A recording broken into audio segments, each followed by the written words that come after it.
The poison was supposed to kill a human in seconds. Kalin Drake felt it burning through her veins like liquid fire, felt her throat tightening, her vision shrinking to tiny pinpoints. She knew what would happen when she shoved the 2 Vracken hatchlings behind her and let the assassin's dart meant for them punch into her thigh instead. She made her choice.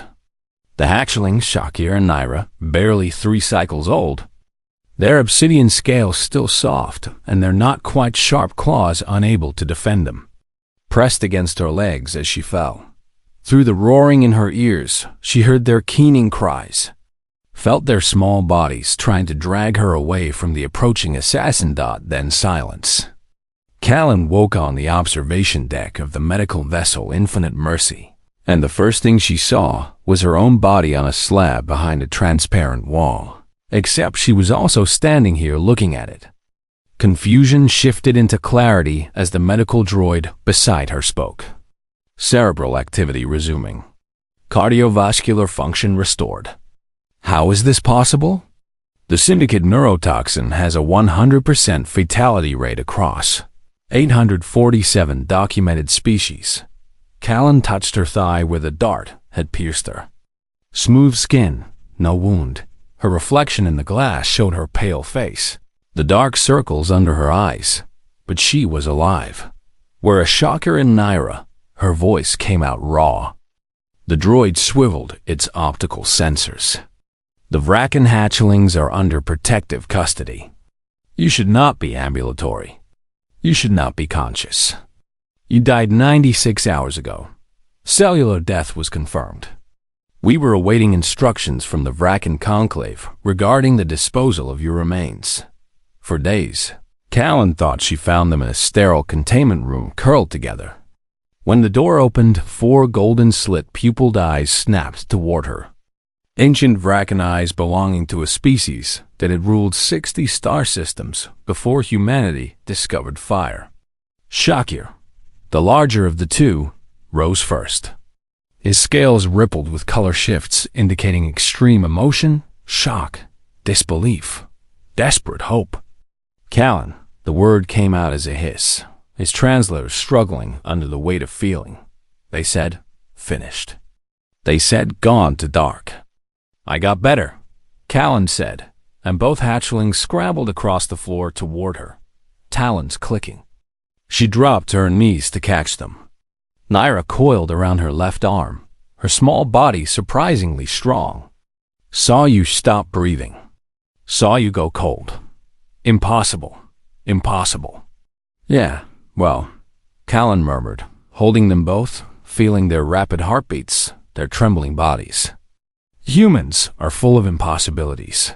High Arbitrator Kessin of the Vracken Conclave was waiting when Kalin emerged with the hatchlings. The ancient Vran was massive, nearly 4 meters of coiled muscle and armored scales. His hood flared in what she'd learned meant deep concern. This human lives, Catherine rumbled. This should not be. So I've heard. Kalin rested one hand on Shakir's head, the other on Naira's shoulder. The hatchlings pressed against her legs. Now tell me why someone tried to kill them. In the arbitrator's chamber, Kalin learned the truth. Shakir and Naira were the last direct descendants of the prime matriarch, ruler of the Vracken Conclave. Their entire clutch had been targeted by the Syndicate of Severance, a faction intent on dissolving the Conclave and partitioning Vrea in space. The assassin who attacked you, Kessin said, was a crow, a species whose biology renders them immune to most toxins. They carry personal reserves of our neurotoxins specifically for hunting us. That dart was meant to kill a full-grown Vracken warrior in seconds. His hood lowered. It killed you. Human medical scans confirmed total neural death. Your brain activity ceased. Your body cooled. And yet, Kalin echoed. She thought of Earth, of the humans declared dead who clawed their way out of morgues, of suspended animation in extreme cold, of documented cases of humans surviving clinical death for hours. Your species was classified as Category 7, extreme hazard upon first contact. Kassim continued. High-gravity death-world origin. Endurance predators, omnivorous with extreme digestive adaptations. But the xenobiologists missed something, didn't they? Your bodies do not acknowledge permanent shutdown. You have redundancies upon redundancies. Kalin looked down at the hatchlings. Shakir watched her with ancient eyes full of the same desperate longing she'd seen in human children who had lost too much too young. The need to believe someone would stay. The Conclave has placed them under your protection. Kassim said, by our oldest laws, you died for them. Your breath ended so their breath could continue. This makes you kin by sacrifice. They are your charge until they reach maturity in 12 cycles. And the syndicate? Kalin asked, already knowing. They have quintupled the bounty. Both hatchlings alive for political leverage. And you? He paused. They want to know how to kill a human permanently. Every military force, research collective, and bioweapons division in 3 sectors wants that knowledge.